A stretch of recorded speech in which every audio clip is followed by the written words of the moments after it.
Ele fala em super aldeias, cara, um sistema extremamente organizado de comunicação, de guerrilheiros, não era um... Então, a pilha dessa cidade que tinha lá é que eles foram fazer um scanner, assim, com nova tecnologia de drones e conseguiram pegar, tipo, por debaixo da terra e das árvores e ver que tinha umas estruturas ali que indicavam que tinha uma civilização. Tem uma... Mas aí, eles foram meio longe, né? Eles falaram que era até outra espécie que vivia ali. Tipo, daí ficou meio conspiração demais. Tipo, estavam sondando essa questão de talvez ter tido uma civilização gigantesca ali. Mas olha, enfim, como a informação trafega, né? Você imagina que esse conjunto de tecnologias e de informações que existiam antes das descobertas, elas se perderam. E quem foi o grande culpado disso? A gripe. A gripe? A gripe. A inteligência não é uma... Eu não lembro exatamente como ela falou, mas tipo, a inteligência não é uma capacidade boa para evolução. Que tipo, é uma parada que pode fazer o ser humano se autodestruir. Tipo, tinha tatu do tamanho de carro, velho. Tatu de preguiça gigante. Preguiça gigante, uns mamute. E é muito recente, pô. Só que o ser humano destrói tudo, né, cara? Porque é importante. Por isso que eu falei que os macacos provavelmente daqui uns 200 anos não vai ter mais. Você gostaria de viver de YouTube? Fazer seu próprio horário, trabalhar de onde você quiser e principalmente gerar muita receita? Quer garantir sua vaga e iniciar seus estudos agora mesmo? Basta você clicar no botão aí embaixo.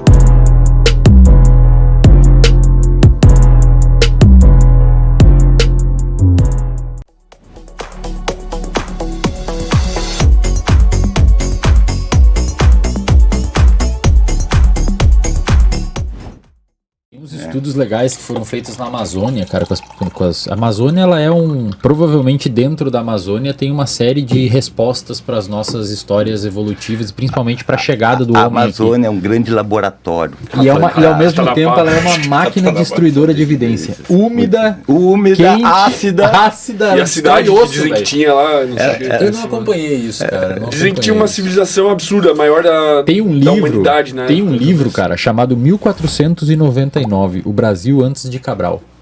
É um livro sensacional, livro, cara. É muito bom esse livro. Deve ser bom. É do Reinaldo José Lopes, um jornalista da ciência. Se eu não me engano, é do Reinaldo José Lopes.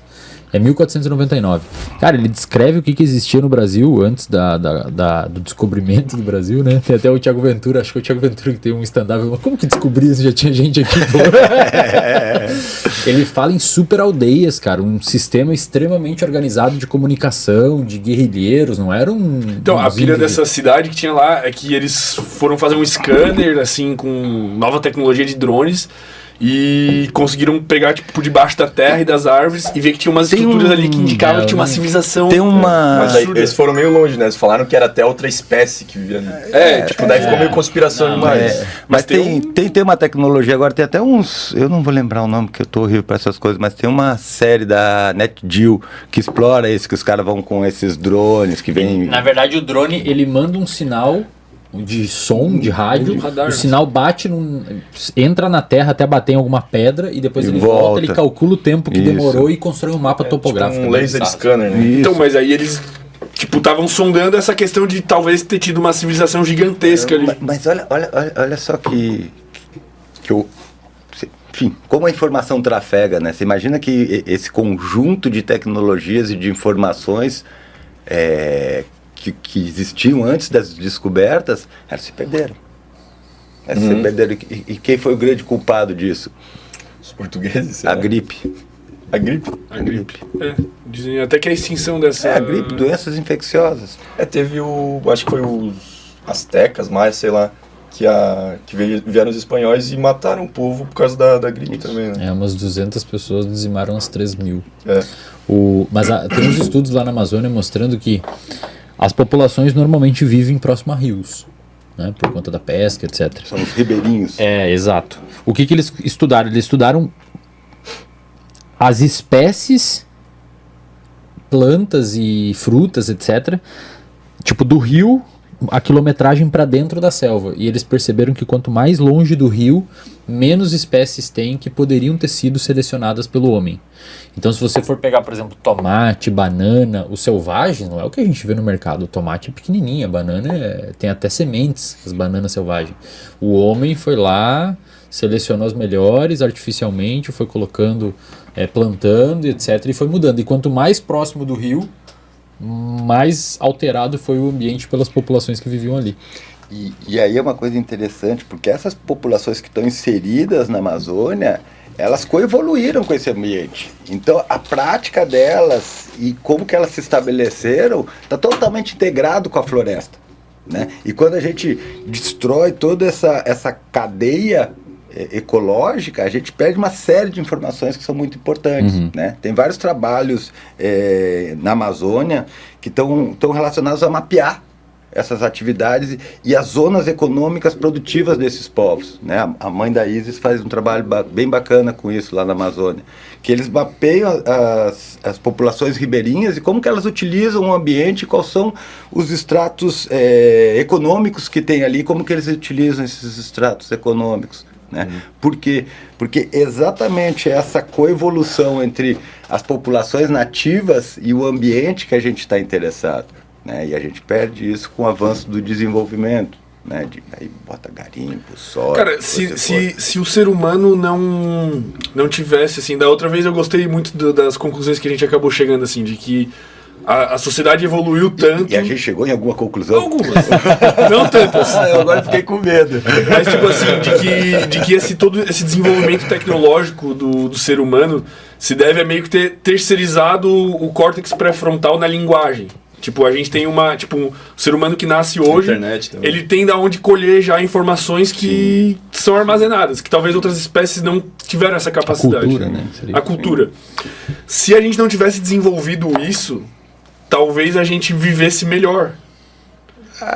Tipo, naquele aspecto de, tipo assim, a incompatibilidade que tu fala evolutiva, ela se deve muito a gente ter desenvolvido isso. Porque pensa assim, se a gente pegasse seres humanos e jogasse numa ilha, esses mas aí, cara, é que assim, quando eu falo isso nos lugares, os caras falam, porra, então você tá falando pra voltar a viver lá no passado. Ninguém tá falando isso, cara. Porque lá no passado, com 24 anos, caía seus dentes e com 30 você morria. Com 30 você morria, não é isso, tá ligado? Pisava num negócio e ia morrer de infecção. Como espécie, hoje a gente tá muito bem. Exato. Tu acha que ele tá no auge? Só que talvez a gente está sendo esmagado pelo nosso próprio desenvolvimento.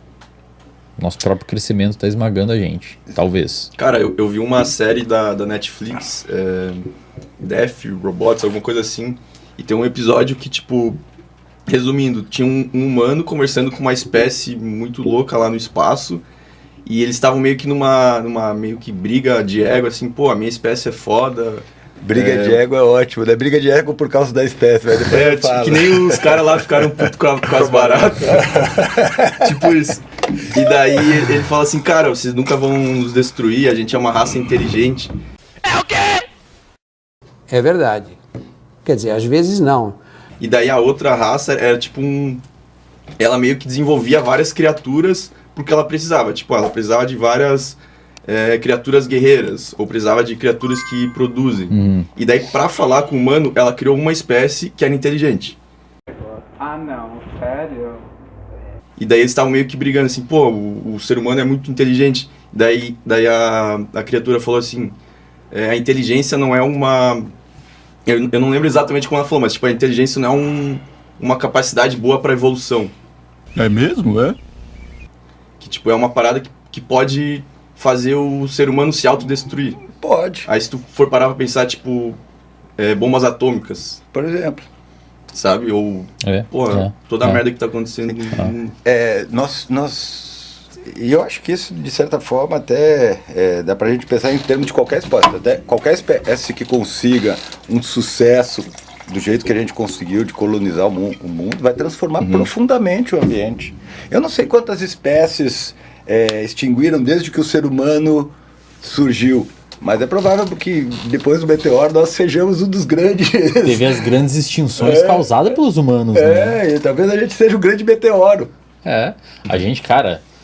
Até no livro do Reinaldo José Lopes, esse 1499, ele fala, o Brasil naquela época, ou talvez um pouco antes, quando ele retrata...